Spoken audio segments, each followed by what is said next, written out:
नमस्कार दोस्तों और जय हिंद। आप सभी को स्वागत है in my channel 1971 war book series. तो दोस्तों, the narrative in Bangladesh right now is that the Indian armed forces came only for the 13 days of war. हाँ, 3rd of December to 16 December। लेकिन वो लोग ये नहीं बताते हैं, specially their own Mukti Bahini fighters don't talk about the fact that Indian armed forces had been surprisingly helping them way before the war started. I would say Indian armed forces were deployed in the border supporting the Mukti Bahini right from the month of June, July 1971. Artillery support बहुत महीने पहले से ही मुक्ति बाहिनी को मिलता था from the Indian arm forces. इसके बारे में बांग्लादेश में बात नहीं होता है। आज ऐसे ही एक आर्टिलरी रेजिमेंट के बारे में हम बात करेंगे with a veteran who had served in the same regiment in the Bangladesh Liberation War of 1971.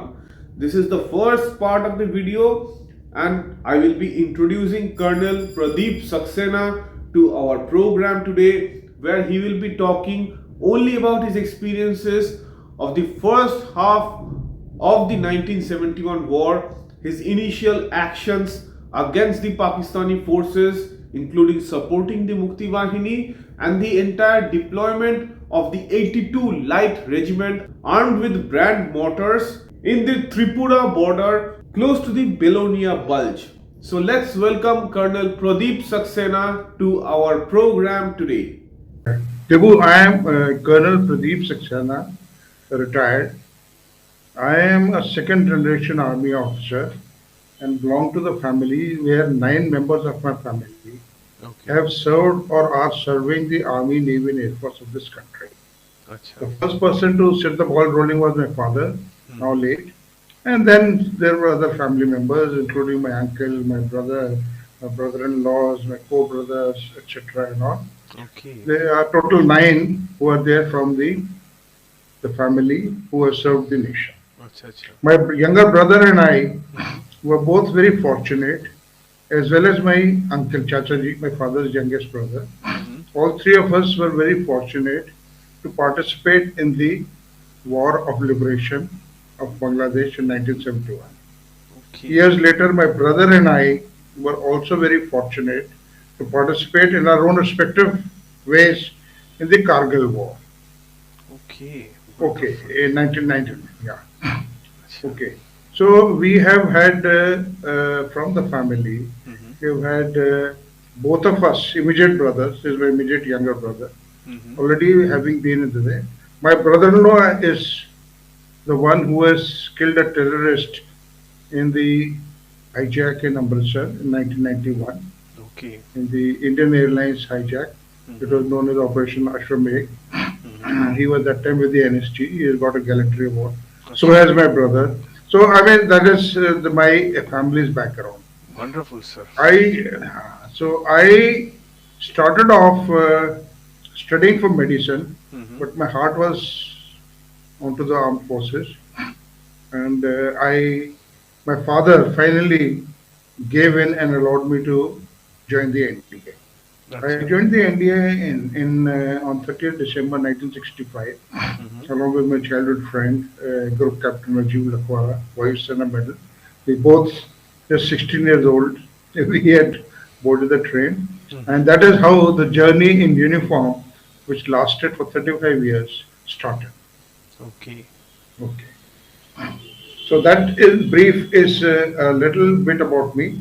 In between, I have had 2-3 other things to highlight for you and your viewers.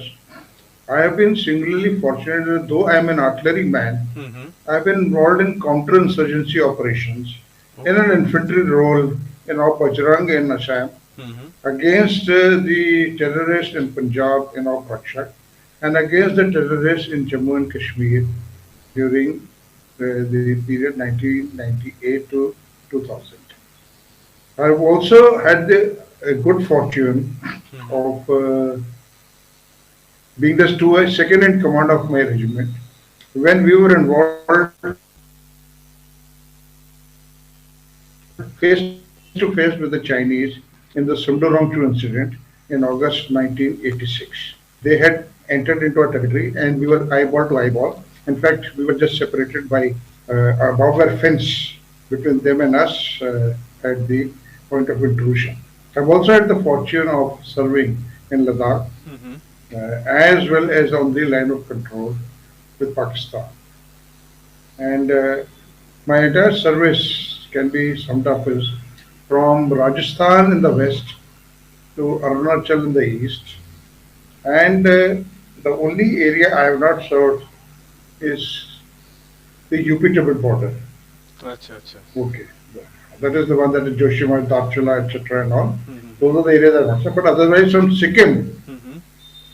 to Aruna, Bhutan, to Burma, I have served the entire what was then those days known as Four Corps Zone. I've served Eastern Command, sorry. I've served the entire area, and I've also served in Bhutan. Okay. So, so I've had a very varied experience, very varied exposure, I would say. And I started my career as a second lieutenant. I started my career in 1970. I mean, I was commissioned in December 69 and Mm-hmm. joined my platoon in 1970, Mm-hmm. 82 Light Regiment, toured. And they had op tasks Mm-hmm. in the areas where the 1962 war had been fought most ferociously. So that was the start of my career. And just at that time, the 62 operation was just about 8 years old. So they Mm-hmm. were fresh and vivid in everybody's mind. We were trying to relive and see where exactly things had gone wrong because one of the main things of any army in any operation or even an exercise is the lessons learned. Mm-hmm. They always focus on how to improve and to avoid repeating the shortcomings that they have committed in the previous occasion. Today, it is fashionable to sit on judgment with hundreds, with eyesight of 100 by 100 or 10 by 10, whichever way you want to put it.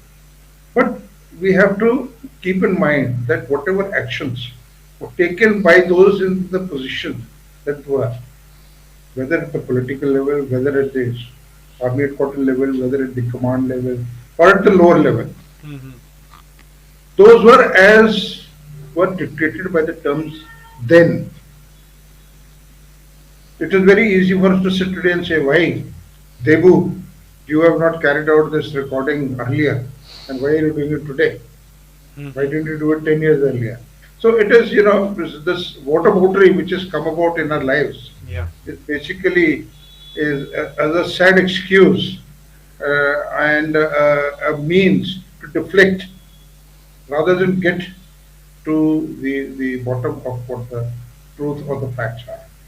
Now, with Right. that as a backdrop, I'll just share with you, Mm-hmm. since you are keen on the Bangladesh war, my involvement with the war in Bangladesh started in February 1971 Okay. and ended with March 1974. I know it sounds a little, Especially February, funny. sir. February. Yeah, February. Now, the reason is, it so happened that we had just completed our annual training commitment in the ranges. The unit was that time located in the foothills of Arunachal, those days were known as Nipa, and Assam. We were there in a place called Harchura, which was a tea estate where the army had taken some land on lease and constructed hut mats to house an army unit. Okay. Okay. There was no electricity, there was no Mm-hmm. cabling, there was, we all were living through primitive times with kerosene, and it was very common Mm-hmm. that, and mosquitoes was of course there, the National Malaria Eradication Program was very much in progress.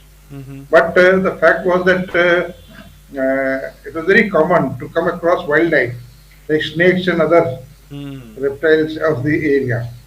So we used to keep our mosquito nets tucked in, Mm-hmm. and when we used to step down, come out of the bed, Mm-hmm. We used to have our shoes down below or chappals and all. We used to make it a point to turn them upside down and dust them so that make sure there was no snake or somebody hiding in it, Right, right, and right. so that no one can get in. Mm-hmm. There were many times that you were sitting on the WC and you would find the snake going past, and you would seek whether what route and what action he's going to take. All those things were interesting, and especially at night, Mm-hmm. it was very interesting, I would say. And for electricity, we had those Petromaxes, Okay. kerosene Petromaxes, Okay. which used to be pumped to brighten up the place. Mm-hmm. And we had a kerosene refrigerator. Acha, I was like, kerosene ah, refrigerator. yeah, yeah, I know it sounds very amusing. Where the refrigerator used to be fueled by the kerosene Acha, acha, acha, because acha, the acha. compressor, Compressor, the right, power right. used to be generator, so Mm-hmm. that the compressor used to operate the system. But Mm-hmm. the power, there was no electricity, the power was provided by the kerosene. We Acha. burned the kerosene, and so, and we had bought it from one of the tea planters for I think 500 rupees or something like that. It was Acha, a acha. might be a very princely sum of 500 rupees those days. Mm-hmm. Our own salaries are 400 rupees. So that is how we started. Getting back to my story for February, the evening, in the afternoon, we got a message that CO will be coming to the mess. Mm-hmm. And normally the CO used to stay away and used to let the junior lot, you know, enjoy the proceedings in the mess. And we were a good lot of officers, 20, 21 officers were there. But that day, the adjutant passed the message around that the CO is going to be in the mess. So everybody make sure that you have finished all your duties, etc., and are present in the mess by a particular time. At the same time, I would like to mention that there were certain amount of activities which had started off in East Pakistan. Mm-hmm. The political activities had started, and there was a to and fro going on Mm-hmm. between Mujibur Rahman and his Awami League and West Pakistan and what all this. I mean, there is no need for me to recap because they have been adequately mentioned and covered Mm-hmm. in print by various authors and various news media, print media people. But the fact was that it was there, and our only source of being updated was through our national transistor, which was the radio, Right. battery operated, Mm-hmm. was a national transistor, which is a small one, which used to be there. So we all used to crowd around those days and listen to the evening news at 8 o'clock, which was the best opportunity to update us on the happenings around the world. I'll tell you the reason for that was because even the newspaper Mm-hmm. that used to be the dark edition, used to come from Calcutta, Acha. and that used to be a dark edition. Mm-hmm. So being a dark edition, it was already late, and plus the news in it was already further late. Mm-hmm. So we normally got the news, which was about 48 hours late. Okay. By then the events would have already been over Mm-hmm. before we had then reached us. So keeping that in mind, when we got into the mess, the CO, asked us, Mm-hmm. so where are we going? There were rumors at that time that the unit was having finished his tenure in the field area. We were likely to move to a peace location. And Ranchi was being touted Okay. as one of those stations. Station those days, Ranchi was part of Bihar. Mm-hmm. There was no Jharkhand. And when everybody was asked, so most everybody said Ranchi and all. And when my turn came, uh, I said, sir, we are going to Dhaka. Dhaka. Dhaka. So there was a pin drop silence and everybody burst into it. So she said, did I hear you say Dhaka? I told him, yes, sir. And everybody said, he said, okay, round of drinks on Pradeep. So that was there. Because he says, son, how have you got the brilliant idea that we're going to Dhaka? For your information, we have just got the move order. We have got moving to Ranchi, and you, my son, going on leave tomorrow after 2 days and joining the advance party in Ranchi. So I just kept quiet and just shrugged my shoulders Mm-hmm. and tried not to look silly because everybody was giving me grins and slight looks and all those things.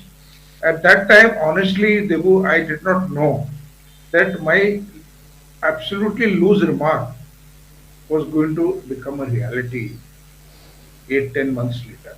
I honestly did not know that. It was just a spur of the thing, probably just a reading of the situation. I was too junior, I was a second lieutenant. The army was more of a romanticism for me Mm-hmm. than a professional soldiering. But it was just, the thought that came to my mind, and I just blurted it. Anyway, 2 days later, I came to Delhi on leave, and then I went about my other, you know, task and the thing. And then finally, I was in Dehradun Mm-hmm. when it was, I think, 25th of March or 26th of March, 25th of March, when Mujib had been arrested Mm-hmm. and East Pakistan had declared independence. Today, even today, 25th March is celebrated in East Pakistan as Bangladesh, now Bangladesh, as its Independence Day. Right, right. So I was sitting and enjoying a drink with my uncle. He was that time a lieutenant colonel, a major only. He was posted in MH Dehradun. So when my mother rang up, we had a telephone in Delhi in our house, and Chachaji, my uncle, had a telephone in his house because of being in the MH. So she called up on that and said, "Ki, listen, there is a telegram which has been received. You have been asked to rejoin forces." And from Tezpur, I managed to reach Harchura. Acha. Now, when I reached my unit, Mm-hmm. when I reached there in the evening, it was about 5 o'clock or 6 o'clock. It is Harchura, I, right, sir? Harchura, Harchurch, RCH. Okay. Harchura. So when I reached there, everything was hunky dory. Everybody was sitting and enjoying themselves. Acha. And the adjutant said, "Tu aa gaya?" मैंने कहा, "हाँ sir, मैं आ गया." I thought there would be some excitement, some war action going on or something like that. Mm-hmm. But everybody just sitting as if nothing was happening. It Mm-hmm. was all routine. So I was a little disappointed too. It was quite a come down because at home everybody had thought that I was going to war, and here the thing was totally different. Mm-hmm.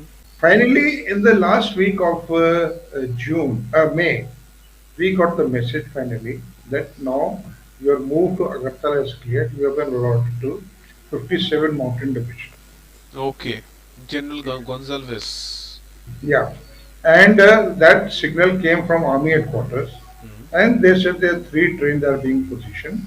The first train was going to start from our place called Rangapara North, which was the nearest trailhead to Harchura, Mm-hmm. and the the first train was to go and stop at Badarpur, which Okay. was in Assam near Silchar. And the rest of the regiment, less that battery, was to proceed to Agartala. Now the other thing which was there, that one Major Kitkule, he was asked to take that train Mm-hmm. with his battery, that is Romeo battery, to Badarpur Silchar. Acha. Okay, so that is how the Romeo battery, which is there. Now 82 Light had three batteries, Papa, Quebec and Romeo, but Mm-hmm. they also had their own numbers, 150 Light battery, 151 Light battery, 152 Light battery. Okay. The reason was that in those days, the artillery used to be based on the format of Second World War, Mm-hmm. used to be sub-allotted to troops to support them in direct operations. So in those good old days, Mm-hmm. all the regiments which are there, Mm-hmm. they will have this number 75 Patiala Mountain Battery, 129 Heavy Battery, 151 Light Battery, like that, these numbers were there. It was only post 1 January 1966 that everybody, all new raisings after that, had the thing like, if say 216 medium was raised, so it was 2161 medium battery. Acha, acha, Papa acha. battery became, yeah. Then cubic battery became 2162 medium battery. Romeo battery became 2163 medium battery. So that is how was it. Now you asking about the equipment. We were equipped with 120 mm Brandt mortars, which had a range of 7.125 kilometers, Mm-hmm. and with the rocket assisted projectiles, we had a range of 9.788 kilometers. The advantage of our 120 Brandt motor was that it could fire in high angle and it come down and even engage targets which are on the reverse slope, that is on the hidden from us in the direct Mm-hmm. visuals visually, but would be behind the hills. Okay. So we could engage them there. Plus the thing was that it was heavy and it was 29 pounds. 29 So pounds. yeah. So when it used to impact, Mm-hmm. it was heavier than the 25 pounder shell. It was that time the Okay. field artillery gun. So Mm-hmm. it was a very effective weapon Mm-hmm. to be used Mm-hmm. against the opponents. Right. Okay, so we had our dining out in the from the brigade headquarters and the corps. And General O.P. Malhotra was the chief of staff. He was the chief of army chief. Mm-hmm. So we were dined out, and we were then Romeo battery moved, 152 battery, light battery under Major Kipsley moved away, and 2 days later the Papa battery, that is 150 light battery, was to move, and we were busy loading and we had finished the loading, and it was to move next day, and finally on the fourth day we moved to Agartala. Now when we moved to Agartala, we were allotted an open space in a place called Neer Mahal area. Neer Neer. Mahal. I was asking that whether it was the place of Maharaja Bir Bikram, the residence. Yeah. The it was one of the palaces of Maharaja Tripura, Sri Hmm. Dev Burman, Acha, Dev and Burman. and when we were setting up our camp in the evening, we found two civilians walking into the camp. So we promptly stopped them and asked them, told them that oh, this is an army area, and no, they cannot enter at all. So one of them told me, sir, he is the Maharaja of Tripura and I am his ADC. So we suddenly realized that we were an August company, Okay. and we immediately informed the CEO and unloaded a few chairs and tables, Mm-hmm. and got some tea organized for the Maharaja Sahib, and everybody sat and we left the Maharaja with the CEO, and they got talking to each other while we went about setting up camp. This is how we settled down on the Neer Mahal area in Agartala for this. Next day we were paid a visit by our brigade commander, Brigadier J.S. Bawa, Jangi Bawa. And after some time we were also paid a visit, surprisingly, by the Lieutenant Governor of Tripura, Mr. Baleshwar Prasad. Acha, Now, acha, in acha. what capacity and why he came, I can't answer that, but he also came. Acha. Because you see, we wanted latrines and we wanted toilets and things like that and all. So there were some civil works which had to be provided because we did not know how long we were going to be staying there. But probably he was to be co-opted into it. So this is what the administration was also very much part of it. And it was not only that the army was being geared up for the operation, it was this civil administration also which Mm-hmm. was playing its part behind the scenes. Mm-hmm. This is something which most people do not know, Mm-hmm. but this is what actually was happening on ground. The local Mm-hmm. administration was very much involved in in all what was happening. Right. All the army activities were there because after transport, civil hire transport, Mm-hmm. all the trucks etc. they had to be procured, Mm-hmm. troops had to be moved, ammunition had to be moved, supplies had to be moved. All Mm-hmm. those things were going on, but they also had to be part of it. So probably I presume now with hindsight that Shri Baleshwar Prasad came in that capacity. I Mm. can only speculate. After 2 days, uh, my battery, we were told to move to a place called Radha Kishorpur, which Radha was Kishorpur. Kishorpur. Yeah. Now that Radha Kishorpur was the one where uh, We were to go there, and we then met with guides who were to take us to the area where we were to be operationally deployed. Acha. And this was in which month, sir? It was in August This was month? in June. This was June. June. This was June. June. Okay. And the area which we were deployed in was is known as in our military parlance it was known as Salda Nadi pocket, Shalda Nodi. and it Acha, was acha, acha. I've heard of this and it place. was yeah, and it was opposite the Kasbah railway station. Right, right, right. Okay, it was an enclave Mm-hmm. which was jutting into Tripura from East Pakistan, Mm-hmm. forming a horseshoe. Mm-hmm. So there was a hillock behind which my guns were asked to be deployed. My own postmate, Second Lieutenant Pradeep Kapoor, he was GPO of the Quebec Battery of 59 Mountain Regiment. They were equipped with 75 24 mm guns. Acha, They acha. were he was deployed he was deployed a hill behind me. He came and showed me the area, Mm-hmm. and I carried out the deployment. After I finished the deployment, when the boys got around to digging gun pits, trenches, and the ammunition and command post bunker, I asked Pradeep Kapoor, we used to call him Copsy. So I said, Copsy, where is Pakistan? He said, come, I'll show you. So we climbed up the hill, and as we reached the top of the hill, Mm-hmm. he said, down below is Pakistan. Is Pakistan. So that was my first glimpse, the first of what was East Pakistan. What I would like to, So I have tell another, you, sir, a question. You are deployed at close to Shalda River area, Shalda Nodi area, in the Southern Nadi pocket. Shalda I Nodi was pocket deployed in in Southern Nadi June, pocket. in June Yeah, itself. yeah, June itself.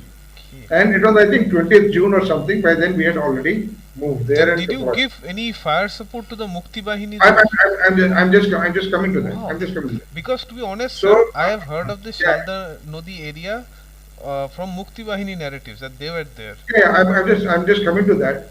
So, what happened was that I just want to tell all your viewers Mm-hmm. that the boundary between India and Tripura in India, and Bangladesh and Pakistan, Mm-hmm. was where the base of the hill leveled with the ground. Mm-hmm. So from the top, you could see the boundary pillars marked in white, Okay. 100 meters apart, and as is the norm, the straight line is joined to demarcate the border Mm-hmm.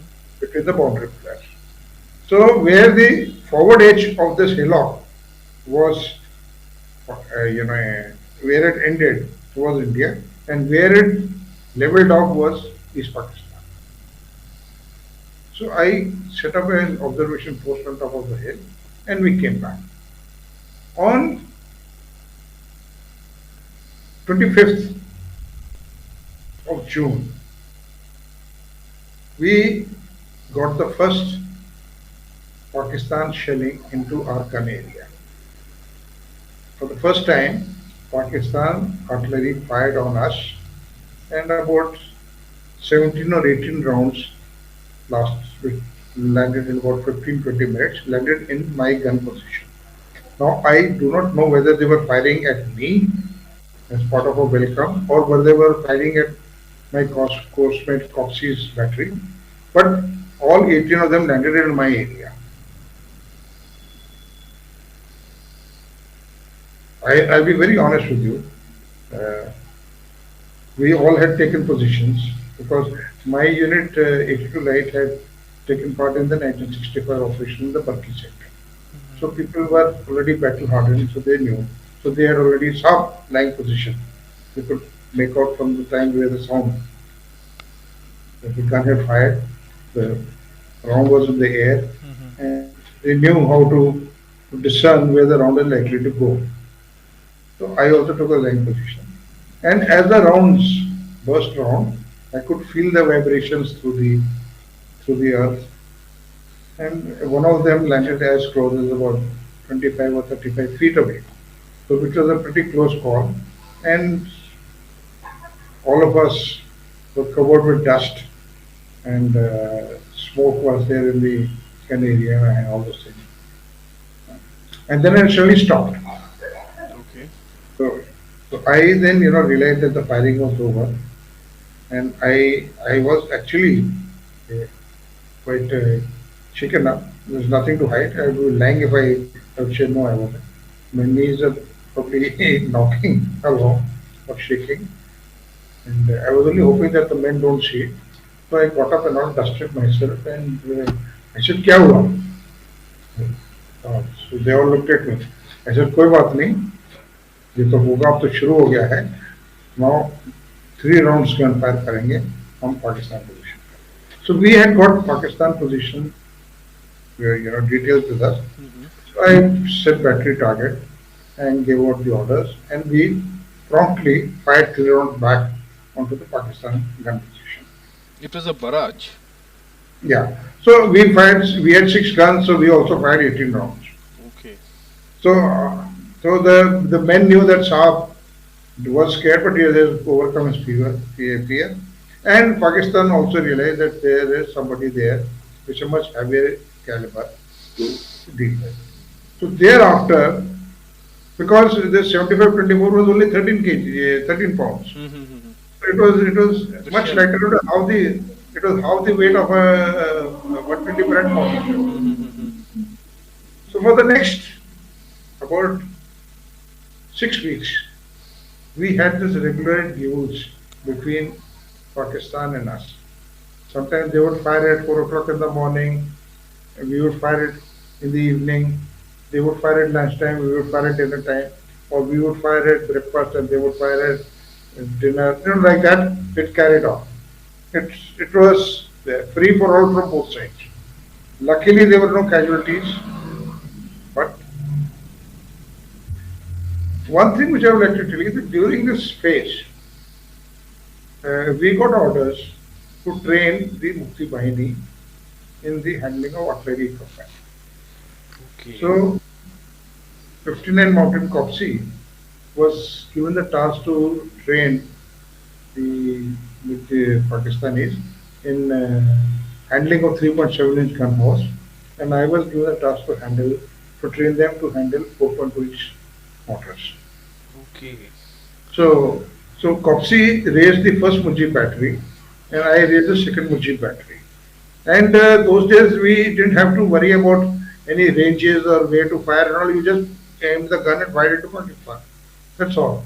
How did you train the boys, sir? I mean, these were. We, as part of our own curriculum, Mhm. we trained them, the men and all, and we used to supervise them.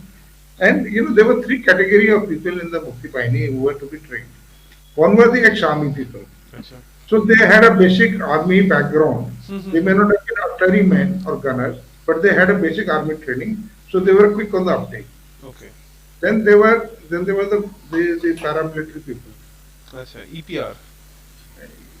East Pakistan rifles and all those things. Mm-hmm. So they were the ones who used to need some time to be exposed.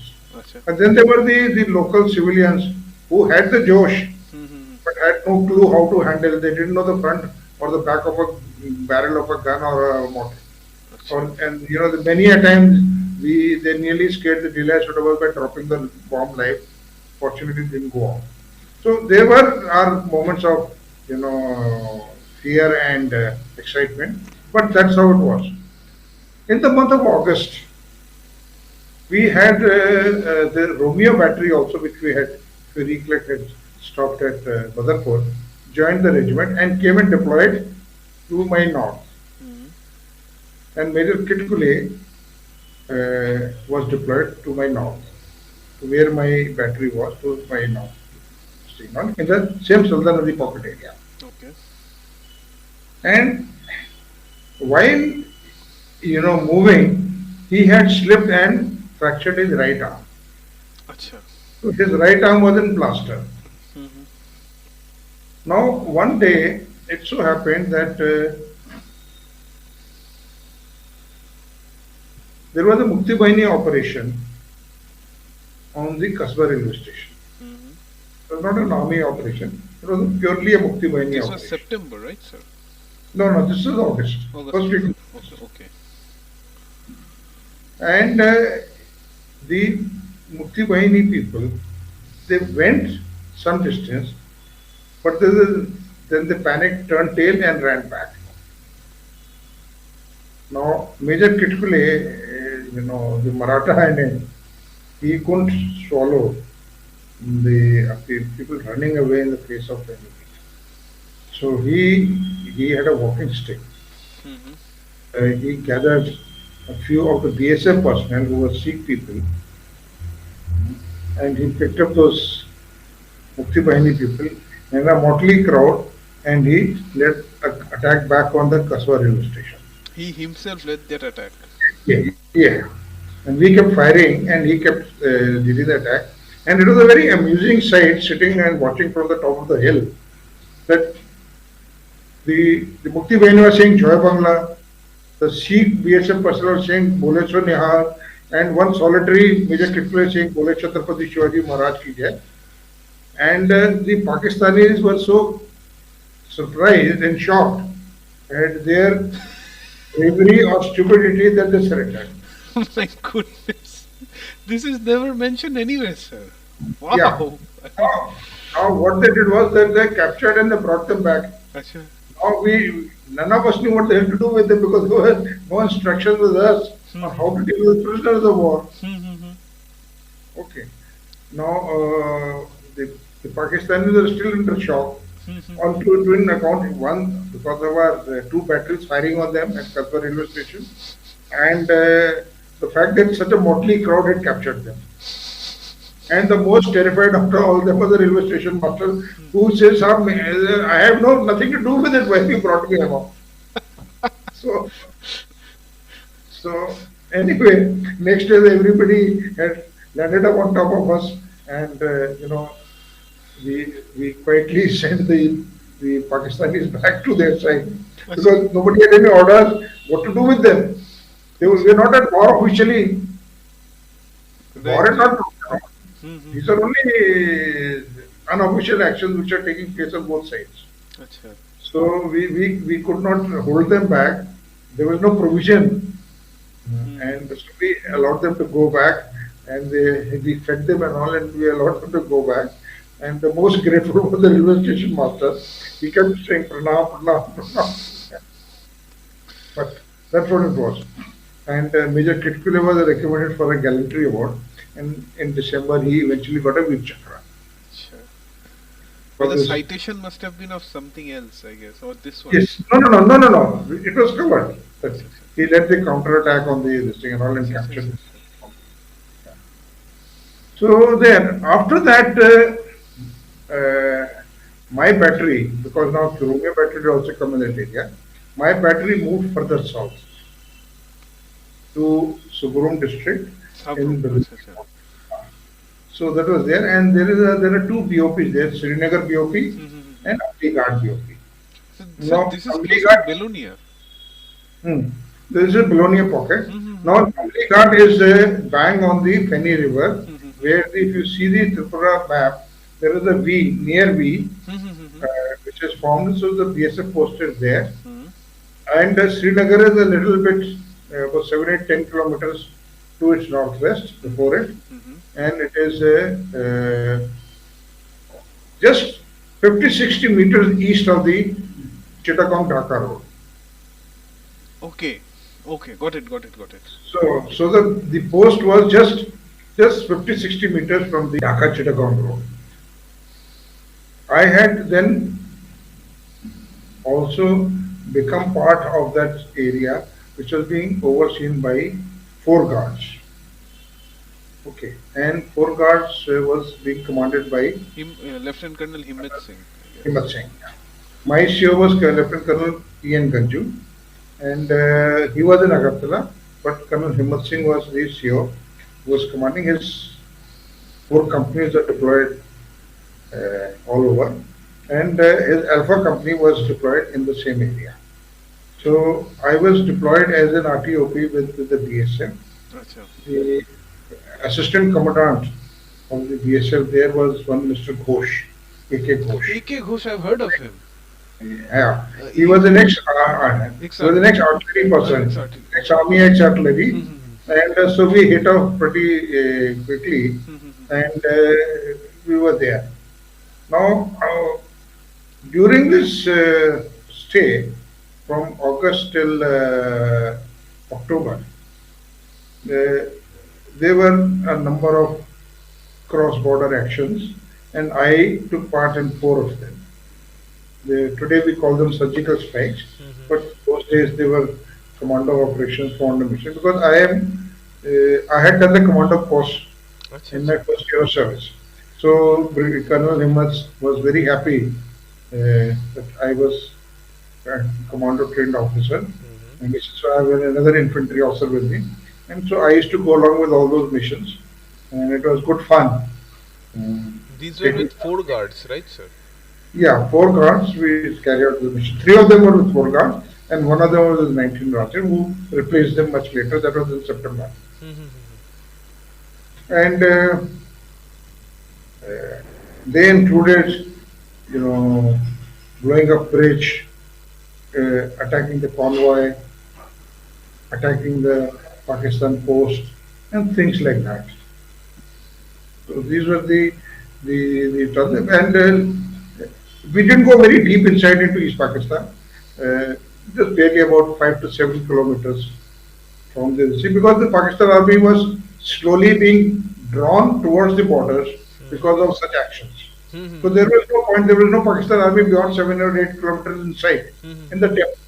So it was no point in going into the blank area and achieve nothing just for the sake of it. We have gone 10 kilometers ahead, but achieve what nothing. There was nobody there to attack. So we could normally stay within the belt of 5 to 7 or 8 kilometers. Okay, like when we attacked a supply depot to destroy the. So all these operations, trans-border operations, now called surgical strikes, uh, were there in the spectrum of 5 to 8 kilometers from the border. And there are two things which I would like to share here. These are personal experiences. One day, those were the days when the refugees, mostly from Chittagong and Cox's Bazar, because this area was opposite the Noakhali district. So the people from Noakhali and Chittagong and Cox's Bazar would be trudging into India through these two BOPs, Amli Ghat and Srinagar. And they used to then walk about 8 to 10 kilometers to Manu Budar, where was the reception center, which was where they used to be kept. Okay. So that was there. So in one incident, I was just sitting there with the BSF Jawan, and there was this border fence which was separating us. Then suddenly a group of refugees was coming, Acha. and the Pakistan post, which was on the other side, they opened fire on them.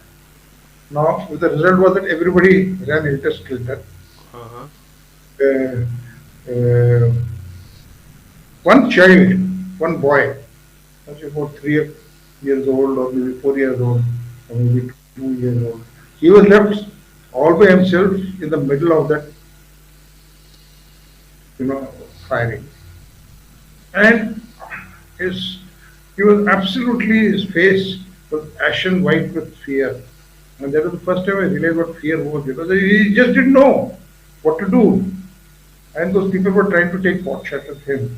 And the parents had meanwhile crossed into India. the city of India, and they were shouting at him in Bangla to try and run and all.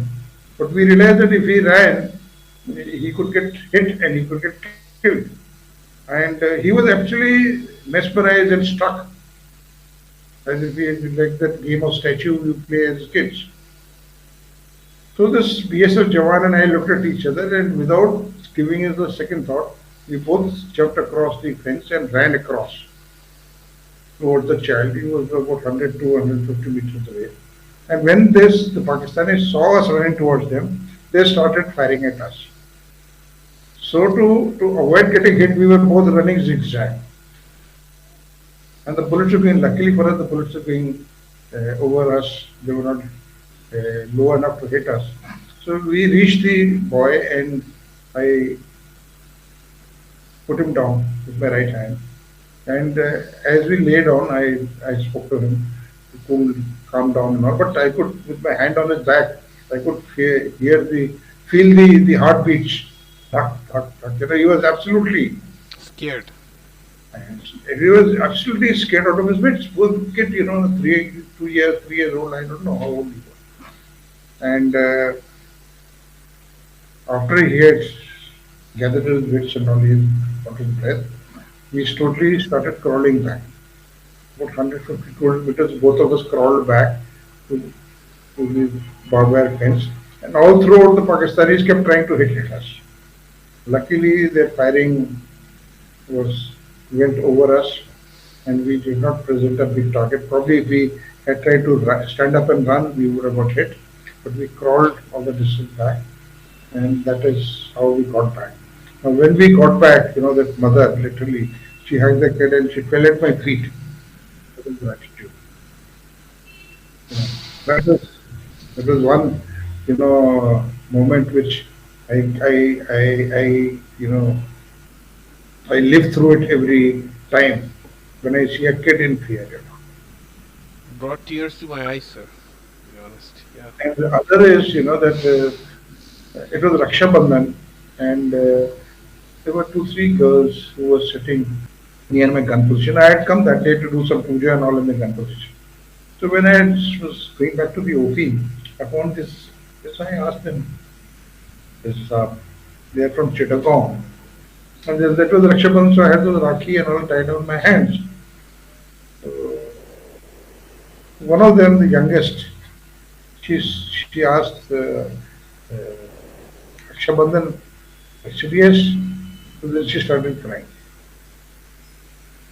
I asked them, I said, क्या हो गया? So the eldest of them said कि वो हमारा बेटा था उसको Pakistani have shot down. It turned out that she was the mother and the other two were her daughters, and the men folk and all who were there, part of their husband and others, they had been already shot and dead by the Pakistan army.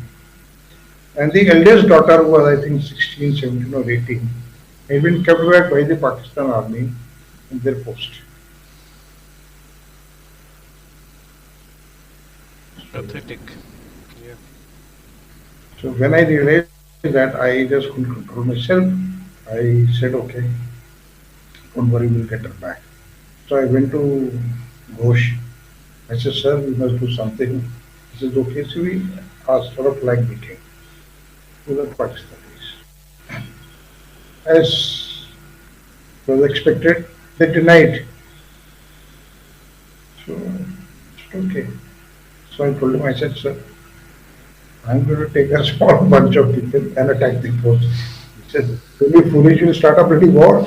I said, sir, if you're not going to do that, I'm going to start it on my own because I'm going to get that girl rescued. So we opened up with our guns and we plastered them for good about 15-20 minutes. Gave literal hell to the Pakistani post. And then, they came to the signal and they came waving the white flag and said, what is this? Why are you doing this now? We'll complain to the United Nations. We said, go ahead and do it, but we want that girl back. And if you don't give it, we're going to stand here. We're not going back, but we're going to start firing again on the post. So the post commander, who was a major, he realized that he meant a business. So he got the girl. Now this girl was absolutely pathetically beside. Her blouse was torn, her sari was torn, blood stains, her hair disabled. Her audio was written on the face. And we had taken a blanket around, so we covered her up. And she didn't know that whether we were Indian Army or she was being handed over to another set for the next sequence of ordeal. So we brought her back. And it was when we brought her back, her mother told her that it was me who had got the thing organized. And Ghosh, of course, speaking in Bengali, said it was Saxena. He's actually, I was dressed in the what you call it, uniform of a Naik, PSF Naik. Acha. I had gone to the initial, flag meeting as a PSF Naik as a radio operator. He is not a saying he's an army officer, and he's the one responsible. So we got clothes for them, asked them to freshen up, And give this them was again food. opposite the Srinagar BOP, right, sir? Yeah, this is opposite the shield. And then we put them on a transport which was going to Manu Bazar. And And this was again in oh, August. I'm interrupting, but this yeah, was again in August. August. This was the Raksha Bandhan day. I don't remember the date, but it was the Raksha Bandhan. Okay. And that girl throughout, she did not speak. She was still so traumatized. She did not speak. But when she got into the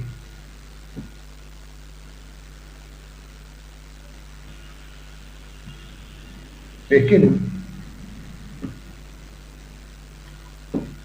she just pulled her hands and that's all.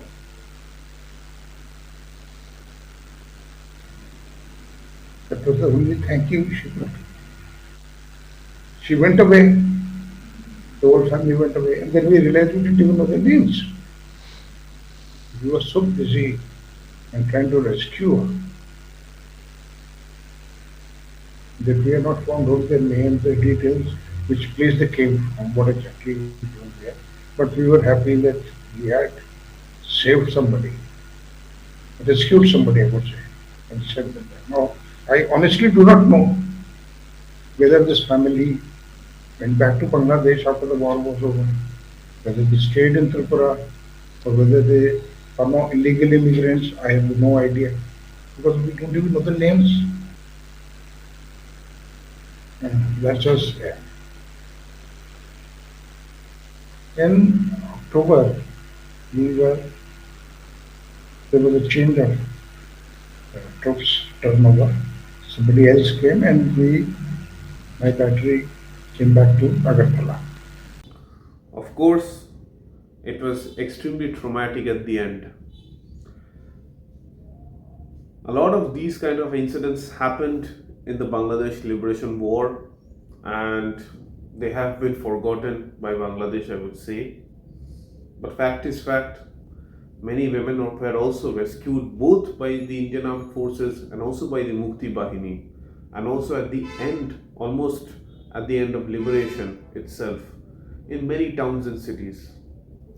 In the next part of our video, Colonel Pradeep Saxena will be talking about the official entry of the Indian Army into action to liberate Bangladesh, and how the 82 Light Regiment, including him, took part in the advance towards Dhaka.